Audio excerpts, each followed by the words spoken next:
Ever wondered what actually happens when you type a website into your browser? Like, where does all that information come from? When you enter a website address, your computer sends a request. But who answers it? Meet the web server, the computer that's always on, storing websites and sending them to you on request.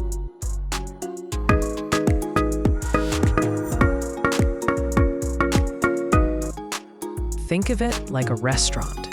You're the customer. Your browser is the waiter. The web server, that's the kitchen.